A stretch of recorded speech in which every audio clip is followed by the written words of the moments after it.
for those who are less familiar with you, can you give us a potted history? What would you put on your CV? Original acid house raver that fell in love with this music, decided to try and find a way to be involved in the scene, you know, whether that was, you know, flyering just to be able to get a queue jump, to eventually buying music and then wanting to play music and then wanting to produce music. And it was like a natural progression. I didn't grow up thinking, oh, I want to be a DJ. You know, like some people will say, oh yeah, I wanted to be a DJ since I was like 12. I wanted to be a carpenter. That's what I wanted to be. And what happened was I found the music and its inclusion. What I loved about it was like everybody together, no matter where you're from, what background, all together, united under one roof for the love of this music. That was the unity aspect of it, is what just drew me in. And do you think the scene still has that? To an extent, because if you meet someone, like say, obviously I'm in the drum and bass side of things now, whereas back then it was all like house, you know, acid house and everything like that. And then it turned into rave. But in the drum and bass scene, like when you meet someone who likes the same music as you have an instant bond with them. So in that aspect, yes. But from the back end aspect, no, it's a strictly business now. We've had a manager now for maybe 6 years. When we got a manager, there was no one doing management in our side of the scene. But everyone's got a manager now. Even an artist that has just decided a year ago they want to be an artist, they suddenly have a manager. And it's crazy because there used to be this whole structure. You kind of played in Arena 3 and then Arena 2 and Arena 1. And I always remember our manager, Michael, said to me one day, he said, people usually stay where they go in. And I was like, what do you mean? And he went, well, if you look at Martin Garrix, you know, he was 17, 18 years old. He made this song, Animal, which was absolutely massive. And he went in headlining Tomorrowland. So no matter what else he does, he will always be regarded as that top end artist, rather than, you know, playing at stage 12 at Tomorrowland and working your way up 11, 10, 9, 8, you know, working your way up the stages. I thought that was really like, oh, wow, okay, I never really looked at it like that. Whilst I understand it's very difficult for artists to get heard, that whole sort of structure that used to be in place is no more. That's gone now. It's completely out the window. But, you know, we're in new times now. It's a new way of doing things, and you've got to embrace it, because if you don't, you'll just get left behind. It's as simple as that. Yeah, I mean, on the flip side, I think in some ways it was more difficult to get heard back in the day, pre-internet, right? Because you had to serve your time, graft, you know, those gigs, work your way up until you were kind of on the flyers and people kind of recognize your name. Now you can get followings on YouTube, Insta, you know, you can promote yourself on the internet without even sometimes maybe even having to have done a gig in front of anybody. Yeah, no, that's totally right. It's a different way of networking, because when I first started, I used to just love going to the raves. And then what I did is I got to like know who the promoters were, and it was like a bit of a family thing. You sort of knew who the promoters were. And I always remember this guy who used to run an event in Slough Centre called Stuart, and he had a ponytail and he always used to wear this bowler hat. And as he was walking up and down the queue, people would be like, Stuart, Stuart, Stuart. So he never come up and went, hi, I'm Stuart. You just knew who he was because people knew him. Then one day, I just said to him, I'm going to Land of Oz on Monday at Heaven. Do you want me to take some flyers for you? And he was like, oh, if you don't mind. So I took a big stack of flyers, and then I was standing outside at the end of the night handing out flyers to ravers as they were coming out. It was mad because I felt like I was part of it. Like, I know I was only handing out flyers, but I felt like, wow, I'm part of this scene. It's so mad. And it was so small and insignificant, really. But standing opposite me was a guy called Jarvis Sandy. And Jarvis Sandy run a massive event called Biology. And he said to me, have you got any VIPs for that? And I was like, in my head, I went, what the hell are VIPs? I had no clue. VIPs. I did not have a clue. And I went, no. Have you got any VIPs for that? And he went, yeah, come and see me at Vinyl Zone tomorrow. Bring a photo. And I was like, okay, cool. So I thought, wow, okay, wicked. So I went down to Vinyl Zone in Kings Road. He was there, as he said he would be. And I walked in, I had my little passport size photo. And I was like, all right, Jarvis, this is Steve. I met you last night. And he went, yeah, come in here. He goes, give me a photo. And then about 5 minutes later, I got this VIP pass for Biology. Wait.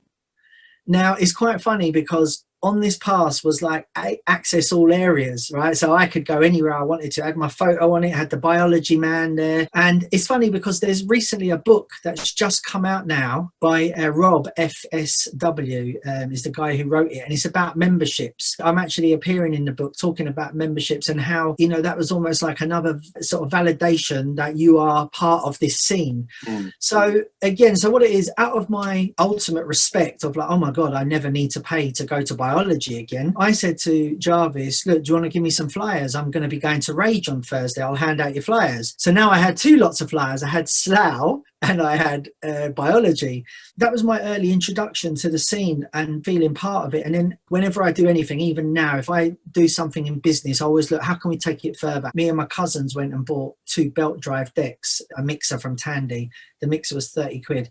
And I didn't even know about pitch control or nothing. And I was like, why are these 2 records not getting together? And we were trying to sort of mix and we had no clue what we were doing. And that was my first sort of like, oh my God, like I actually enjoyed it. We went to Ibiza in 1988. And I remember just listening, the music was so boring. Like it was Balearic, like, you know, acid house, Balearic music and that. And I just remember like thinking like the music at our raves in England was much better. Anyway, the next day I was walking along San Antonio and there was a club called Play 2. And you had to go downstairs to it. And I walked in there and I just said, oh, is the owner about? And he was like, yeah. And I said, oh, I'm a top London DJ. Can I play here? And he went, yes, okay, you can start tonight. The club opens at 5 a.m. Come at 5 a.m. And I looked at my cousin and I went, what? I'd never ever played out before. Like, you know, it was like, what the hell? So anyway, I went, oh, do you know what it is though? I haven't got no records. And he went, oh, no worries, I have everything. And he pointed to this wall behind the DJ booth, and there was every record you could imagine. So what I did is I went through there and selected the ones I knew that I had. So I pulled them all out and I made a pile. I went back there at 5 in the morning. There's only about 20, 30 people in there. I didn't care. And it was the first time I touched proper Techniques decks. And I remember thinking, wow, like the difference was just amazing from my crappy belt drives, which you had to keep doing this to. It was at that moment I knew I wanted to be a DJ. And so that was the summer of 88. Summer of 89, sorry. I left Ibiza early and I came back to that big Sunrise, the one in Oxfordshire. Can't remember the name now. My friend picked me up from King's Cross station and just took me straight there. I just instantly just fell in love with it. But it was a progression, you know, from flyers to collecting music, practicing, and then DJing. And it wasn't long before I was, you know, I see Jarvis and I was like, Jarvis, you got any sets? And he was like, oh yeah, we've got an event next week. Do you want to come and play the first set? I was like, sweet. I went and, you know, started playing. So again, it was just natural progression. There was no big plan, oh, I want to be a DJ or whatever. It was just, and then as soon as I started DJing, I said to my cousin, I want to start making music. And I always remember years later, he turned around and said to me, do you know what? I've got to give you like a big up. And I was like, why? And he goes, when you say you want to do something, you just do it. He goes, a lot of people say, oh, I'm going to do this, that, and the other, and they don't do it. He goes, but you say I'm going to do it, and you do it. And I was like, what do you mean? He went, well, you know, you started flyering just because you wanted to get the cues. That's the only reason I started flyering in, because when I turned up at raves, there'd be like 600 to 1,000 people in a queue and I'd be at the back and I'm like, oh God. So I thought if I hand out their flyers, they'll give me a queue jump. I'll still pay to get in, I don't care. And that's how it started. So what it is at first I just wanted a queue jump. Then it was like, oh, well, maybe I can get in for free. And, you know, so that was lovely when going back to Slough Centre, I was in the queue and Stuart walked along the queue and I went, Stuart, and he went, Steve, who are you with? And I was like, I'm with all these. And he went, come on. And he just literally grabbed us all and just walked us to the front. We felt like royalty. Okay. And we still paid our £25 to get in, but we felt like royalty. Yeah. Okay. You know what I mean? Everyone was like, they were like, oh, I can't believe you got us, because that queue could be 2 hours long. Do you know what I mean? So by the time they came in, we were all like, we had our spot set, we were mash up, we were nice, we were in the vibe. Brilliant. How much new music do you listen to? Or do you have people come to you and say, hey, have a listen to this, I like it? No, I listen to the music myself. Thursday's my day for listening to music. Just you have to have a day for it. It's literally, there's that many promos now. Don't forget, back in the day when I started making music, you could have a tune and it could be a great tune, but you had to go through the whole process of mastering it, cutting it, pressing it, distributing it. And that was a very costly process. So it was hard. If your song never sold, you know, you could lose money, you could lose big money. So it was a lot harder to get music out there. These days, it's so easy to get music out there. There was such a level that you had to get back in the day that now that acceptancy level has been lowered, because what it is, there's so much out there. And remember, music is subjective. Yeah. You know, I could play you 3 of my songs and you love one, like meh about the other, and absolutely hate the other, but I love all 3 of them. But music is subjective. If you played me a song of yours and it wasn't really my thing, I would never go, yeah, that's shit, because A, that's somebody's art, and B, they spent time doing it. They've expressed themselves through music. For me saying I don't like it, there's going to be 10 people that love it. It's very easy to dismiss stuff and go, oh, I don't like this. But the beautiful thing about now is, man, you can unearth some amazing music from people that you never heard of. Imagine you've got a big set next weekend. So how do you go about picking? Do you have like half of them are tried and tested tunes that you like to play, or I've been playing a lot recently with some new stuff thrown in there, or how do you go about doing that? It depends on where I'm at. I work with like where I'm going to be. So like if we're at like a big festival, like say Creamfields or Tomorrowland, I will work the set in accordance to that audience. If we're doing like a random concept show, that's more sort of an underground thing, I will gear more towards that audience. Do you know what I mean? So it really just depends on where I'm playing. And this actually leads me to something that happened when I was younger. I remember years ago, around the Phantasy days, obviously the big piano anthems were the thing. I always had this thought process that we as DJs in the scene, it was our job to show people what was going to be happening in 6 months' time. And then what I'd do is I would try and do what I could to play the most cutting edge music of what was coming out. And then somebody would come on after me and play, you know, Sweet Harmony, dun, dun, dun, dun, and the place would erupt. People were raving when I was playing and going, you know, like going mad and whistles and horns and that. But those euphoric moments, like I didn't really include them because I honestly felt that was cheating. That's how I felt. The young me felt it was cheating. I'd like to talk to the young me now and say, stop being so selfish and pig-headed. You're there to entertain people, not educate them. And I was on this thing, oh, we need to educate people and show them what's the new sound, what's coming, you know, always forward thinking. And, you know, I'm always a forward ever, backward never type of person, but I should have been a little bit more thinking of the audience in front of me. But that's what I do now. I think completely of the audience. You know, everybody works hard all week to go out at the weekend so as they can let loose. And it was actually one of my mates. He was a footballer. He's an ex-footballer now, Bruce Dyer. It was actually something he said to me that made it really stick in my head. And he said to me, Fants, listen, you're a wicked DJ. You know, I love you and that. But when I go out, I want to hear the classics like 31 Seconds and, you know, Quest and Chopper. And that really struck a chord with me, because this is a guy that is a professional footballer, plays for Crystal Palace, plays against my team Chelsea, plays at Old Trafford, plays at Anfield. He plays all these famous stadiums, right? He's a professional footballer. So there's no reason that he would say anything to me to affect me or hurt me. He was doing it purely from love and trying to show me that as a raver, because he is a raver, that's what I want to hear. Because I think the conversation was, I just don't understand why people keep playing all the classics. There's so much good music out there, you know, play some, but you know, the way he just dropped it, and I was just like, okay, fair enough. And that really struck a chord with me. And that was in 1997. From that day onwards, I changed my whole opinion on the whole thing. Up until that point, I was very much like, we're in the scene, we have to lead from the front and push, push, push. What we should have done is stopped and just entertained and lived in the moment. I don't really have a set thing that I do. I mean, I usually have my first tune and my last tune. I know what I'm going to play. I usually work with them for maybe 3 to 6 months, depending. I've literally just recently changed I had my opening tune that I was playing that I know no one else has got for about 4 months, and I've just switched it now to another one about a month ago. So I'll probably run with that for about 3 months and then I'll change it. So the first and last tune they're always the same for a few months, because it's something that I know will smash the place up, get the party started, and then also at the end, I know will be a good way to end the set. Yeah.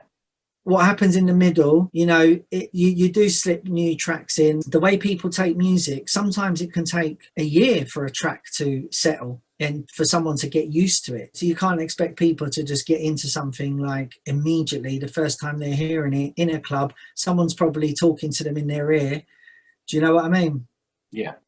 We spoke earlier this year, and since we spoke, there was obviously the kind of tragic loss of your friend and, let's just say, D&B legend. And I know that that's thrown around a lot, but I think in Skibber's case, it was true, right? Tell me a bit about your relationship with him and how you two met. What he was like as a guy. Well, I've got one story that just sums him up beautifully. I was doing a rave. There's a rave in Holborn. It was terrible. There was more artists there than there was public, right? It was that bad. And this story will sum up Skibbity like in a nutshell. I'm running this rave. There's about 20 artists there. There's about 5 general public there. And obviously we've lost money. We're trying to speak to everyone, sort of like, we'll just give you a little bit of money because we don't have any. I remember Skibber come and walked past me and went, right, I'll see you later. He just went in and performed to the 5 people that were there. And as he left, I went, oh, 1 second. And I went, Skibbs, and I followed him and I said, look, it's only 30 quid. But, look, I'm getting a bit bloody choked here. I said, it's only 30 quid. But, look, it's something, I'm really sorry, it's been a shit night. And he went, no, I don't want nothing, don't worry about it. And I said, no, take it. And he went, trust me, I don't want nothing, cool. And, that really struck a chord with me. I had all these artists going, where's my money, where's my money? And this guy just was like, I can see you've had a shit night, and just walked out and just said, look, see me again another time. And I'll never forget that. And that is so mad, because that thing there, I used to joke with him, saying to him, it's funny, but you doing that for me, like, is what brought us together, really. Where we really sort of bonded was every summer we used to go to the islands like Corfu, Kos, Kavos, Malia. So what we would do is we'd leave Gatwick on Sunday, fly to Kos Monday, then Tuesday we'd fly to Malia, then Wednesday we'd fly to Kavos, and then Thursday we'd fly to wherever else, and then Friday we'd fly home. And then what it is there'd be work Friday, Saturday, and then Sunday we'd go back off. So we were together quite a lot for like sort of 4 to 6 weeks throughout the summer. And I always remember we were on a plane journey between these 2 holiday destinations, and he turned around to me and he went, I love the way you do things. And I was like, what do you mean? He goes, well, it's always just on point. And I was like, oh, thanks, man. And he went, yeah, he goes, like, he goes, just everything you do, like, if you say it's going to be done, it just gets done. And I was like, oh, thanks, man, I appreciate that. And we just sort of like just become mates. Like, we just become, so what it is, again, it was just a natural progression. It wasn't like anything forced. He was just such a beautiful, warm person. He would do anything for anybody. All the time I'd known him, 20-something years, do you know, we never had one argument ever. That's rare. Ever. Very rare. And he used to say to me, do you know what, we've never had an argument. I was like, I know, mad, isn't it? You never even had a disagreement. And I was like, yeah, but he was just he would do anything for anybody. He loved drum and bass and jungle. He had opportunities, I believe, to go and do other music. And he loved jungle and drum and bass so much that he just stuck with it. Do you know what I mean? I remember there was a big write-up on him in Hip Hop Connection once, right? And that's a really credible kind of hip hop music magazine, but they were just singing his praises. I haven't seen that by another community. Then that's a big thing, right? I mean, obviously I haven't seen that, I wasn't aware of that, but Skibber was, whilst he was like a massive celebrity really in our scene, I'll just explain how humble he was, right? So he met someone that was on a reality show, and he was so gassed about meeting this guy on a reality show. And I was like, bro, and the guy on the reality show was gassed to meet Skibber. And he was like, oh yeah, and I said, Skibbs, like, not being bad, okay, I know that guy's been on telly recently, but you do realize that, like, you are like, just because he's been on telly for like 6 weeks, like, you've been in people's lives for 20-something years. Even if people don't like drum and bass now, they would have remembered Skibbity from the jungle days. And he never really, I don't think he ever really understood like how much he meant to people. Do you understand what I mean? I really don't think that's how humble he was. He you know, he was just like just a normal guy. Do you know what I mean? And he was such a beautiful person, and it's so sad. Like, it's just so sad what happened. Do you know what I mean? This summer, then, you had quite a busy summer. You did a few more festivals. Yeah. There's been a few festivals this summer. It's been a funny year because off of the back of COVID. Everyone kind of expected it to just be like this mad rush of like events and that. But I think what I've noticed is the amount of holidays people are taking and actually going abroad. And I'm like, what? You're going? Like, I know one person told me they're going on 4 holidays. Well, they told me at the beginning of the summer they're going on 4 holidays, and I was like, 4 holidays? Where the bloody hell do you get the money to go on 4 holidays? Do you know what I mean? But that's just just a lot of people have been going away. I suppose where we've kind of not been able to do nothing for a couple of years, they're just eager to kind of get out and do something, you know what I mean? Yeah, I just there is one thing, like I remember saying this last October, that I felt 2022 would be the year of the bootleg, and I wasn't wrong. There has been so many bootlegs, some wicked ones as well. Yeah. And I think it shows you where our music is at the moment, because people are looking for that quick response, because it does take a while. As I said earlier, it takes a while for music to grow. And back in the day, you used to have a tune on dub for a year before it come out, so you had plenty of time to hear it. Now, like, you're getting promos sent 1 week before the tune comes out. The reason my theory behind the bootleg thing was, during lockdown, people were making music for streaming. They weren't making music for clubs. Now, it's very rare for a streaming song to do well in a club. Do you see what I'm saying? So, like, just because it streams well doesn't mean it's going to make a club pop off or a festival pop off. Yeah.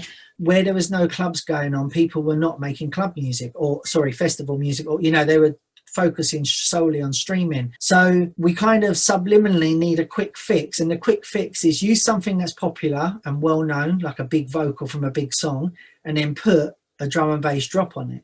Yeah. So you've got the best of both worlds. You've got that thing that can capture the general public, and they're all like, yeah, going mad. And then it drops into something nasty. So I spotted that last year, and I told loads of people that I was chatting to, like, next year is going to be a massive year for bootlegs. And yeah, it's actually come to fruition. We've just done another one, like the other day, of a track by the Chainsmokers, and I tested it at Transmission the other day for the first time, and the response was like, I was like, oh wow, this is wicked. Do you know what I mean? Like, the response was so good. And even when we posted it online, such a good response about it. I just thought this is wicked. Yeah. So I just think we're in a funny time for the music at the moment, and I think it's going to take a little bit of time to kind of get it back on track pre-pandemic. Do you know what I mean? But we just need everyone to stick with it. Yeah, there's still a lot of good tunes around. So are there any tunes you've heard recently that you're particularly excited about, or artists? I think, artists more, because the thing is like, I don't want to pin something down to one particular song, but there's some like really great artists about. I mean, I'm going to try and stay away from the traditional ones that you already know that are out there smashing it and killing it. I'm going to try and mention some of the newer guys. You got Kinetics, like young producer, just got such a good vibe about him. Brilliant. Exile, a guy from Birmingham, wicked. There's a girl called Cara, female DJ. You did that remix also as well for you? Yes. Yeah, that's real. Really like. That's right. Yeah, she done the remix for me. And then you got Georgia Riot, guys like M-Tox and Evoke. They've got some great music. Metalwork, another great producer. There's so much good music coming through, and that's one of the beautiful things about drum and bass, the amount of new people that are coming in and putting their input into the music. Amplify, he's another one, absolutely smashing it. There's so many new artists, it's like ridiculous, because don't forget, we've got artists not just from the UK but from abroad. It's really weird. For a global music, it's actually a spit in the ocean in compared to house music. Yeah. House music is global phenomenon, and you've got drum and bass, which is massive. Also as well, in America, there's some sick producers, man. Ahi, absolute, this geezer's so sick. I had to hit him up. I'm doing something with him. He's so sick.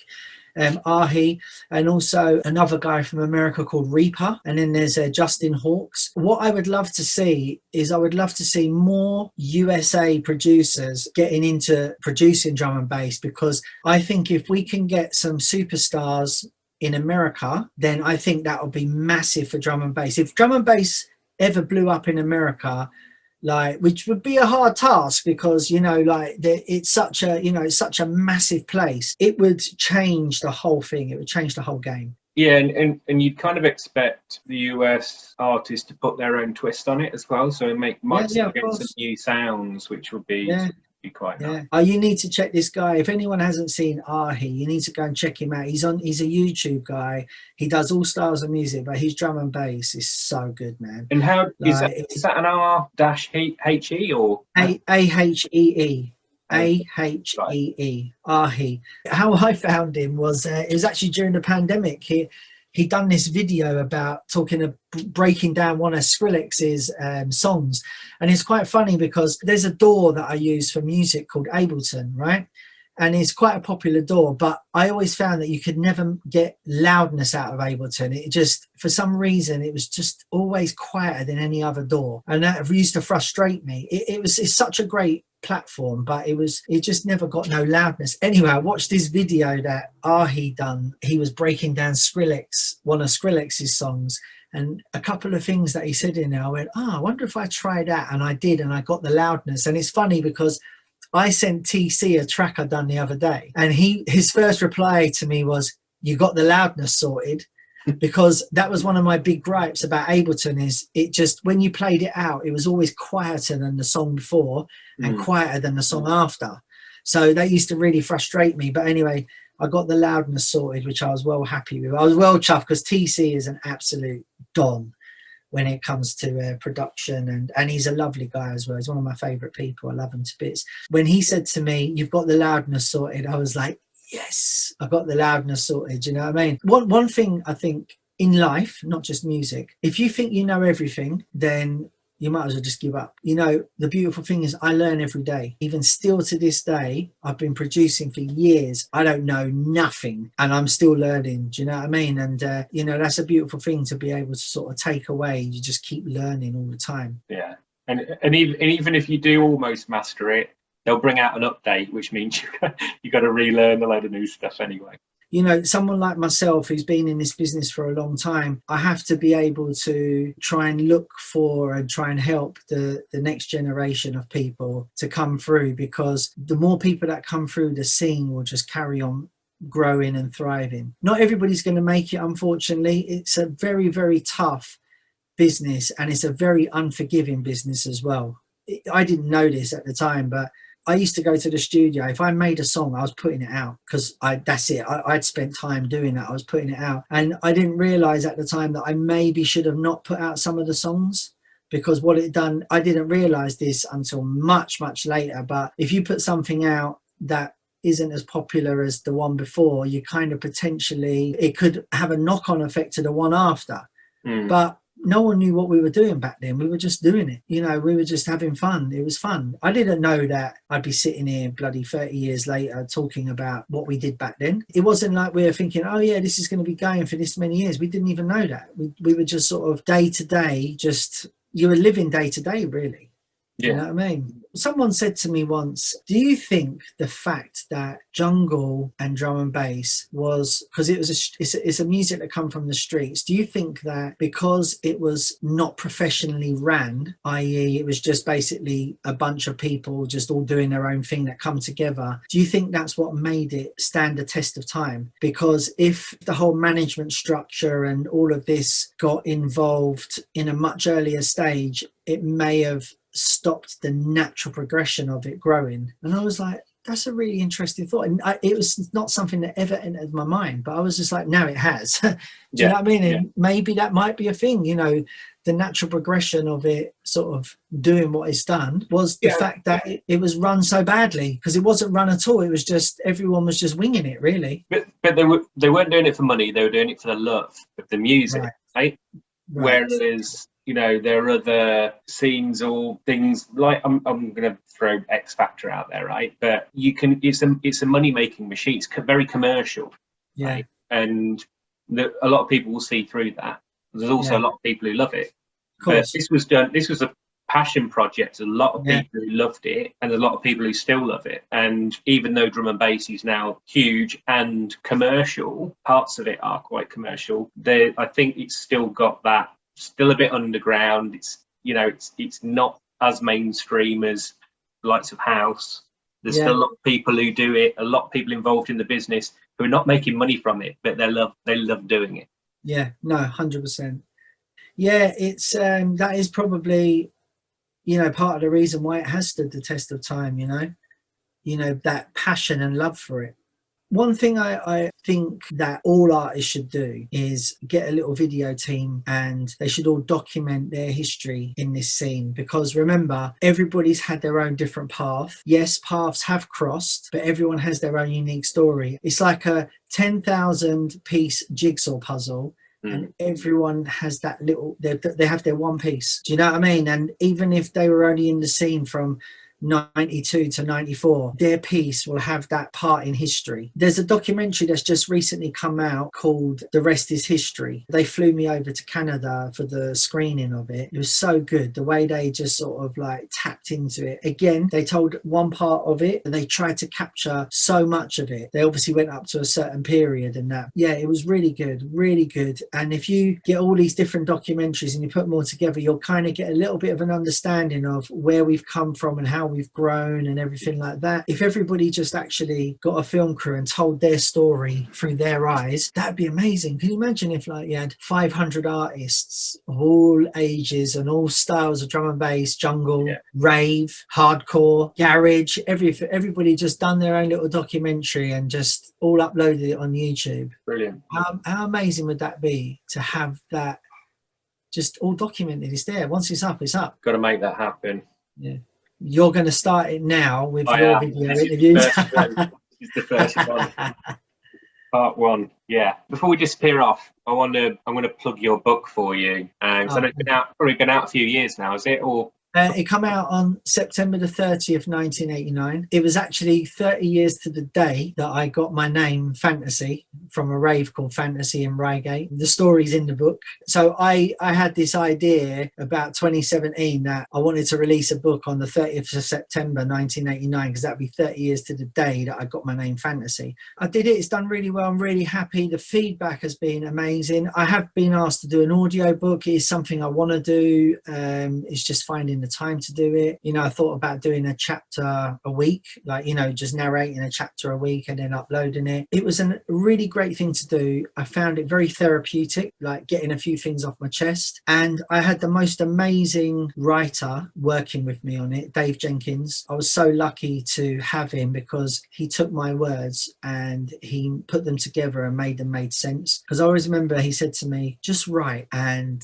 don't worry about spelling mistakes. Don't worry about repeating yourself and anything like that. He goes, just write. And he goes, I will basically pull it all down. And he did an amazing job. It was it was a proud moment. It was a proud moment. It felt like it was your story, but it also felt like a bit of a statement, getting things off your chest. But I really enjoyed it. I couldn't put it down. I don't get time to read that often nowadays, but I loved it. I thought it was brilliant. And I think even if people maybe aren't as familiar with you, or they remember you from back in the day, or they only know you from your work with SAS, it doesn't matter, because it's a history of the scene almost, because you've been there and done different things during those generations. So I highly recommend it. Oh, lovely. Thank you so much.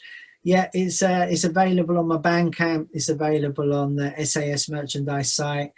I send them from here. If anyone wants them signed personally, I literally write them out, I sign them myself. So everyone who received one of those books, I'm the one that packed it and sent it. It was that personal to me, you know what I mean? So someone actually said to me a few weeks ago, why don't you do a follow-up? And I said,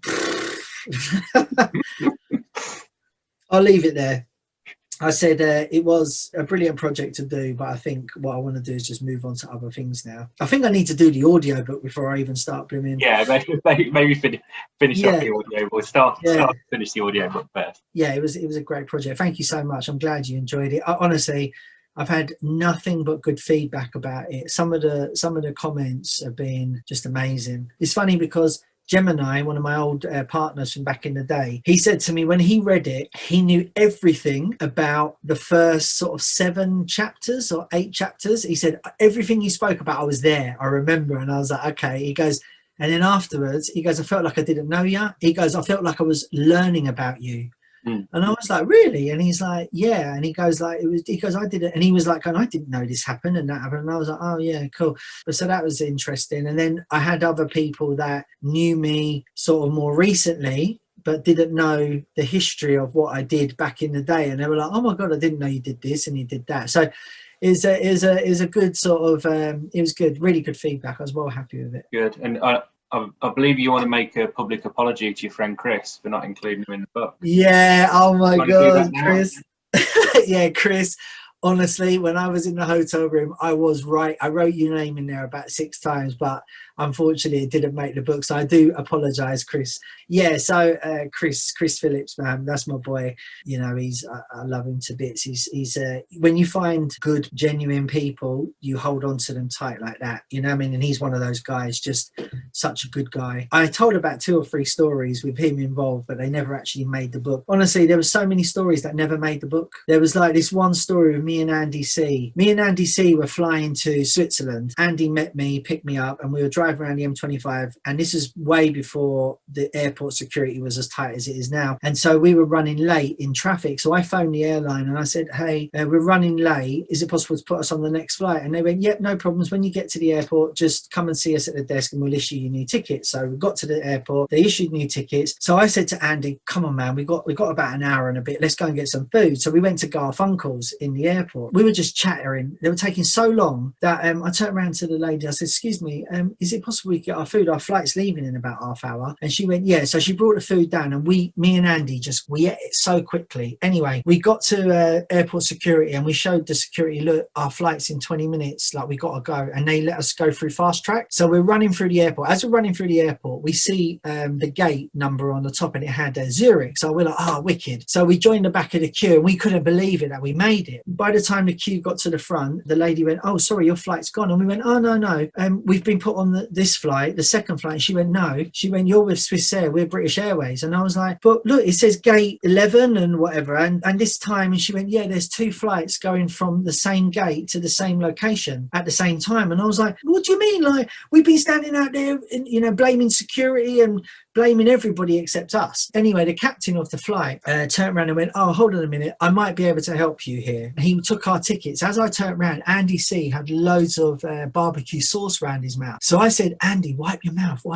And he went, you wipe yours. And I went like that, and there was loads of barbecue sauce on my hand. I was like, oh my God. So we're both standing there with barbecue sauce over our mouth, trying to claim that we're late because of security, not the fact that we stuffed our faces in Garfunkel's. Luckily, the pilot said, look, come on, you can jump on my flight and I'll take you to Zurich. And we were like, oh, thank you so much, you know, really appreciate it. So we got on the flight, got to Zurich. We're sitting in business class, and I was like, Andy, how did we get away with that? We missed 2 flights. We missed the original flight, then we missed the second one, and we're now on the third one. So we were laughing about it. Then we landed in Zurich, and then as we was on our way to the hotel, I realized, wait a minute, the pilot's not giving us our tickets back. How are we going to get home? So luckily, MC Flux was already in Zurich because he was there to MC for us. And what happened was he grabbed all of our tickets in the envelope when he picked them up at the airport. So luckily, he had our tickets to get us home. Otherwise, we'd have been stuck in Zurich. But the funny thing was, I told that story. It didn't make the book, I don't think. But what the funny thing was when we were running through the airport with loads of barbecue sauce around our mouth, and like we're there trying to blame security, airport security, and the big queues and all this, and it was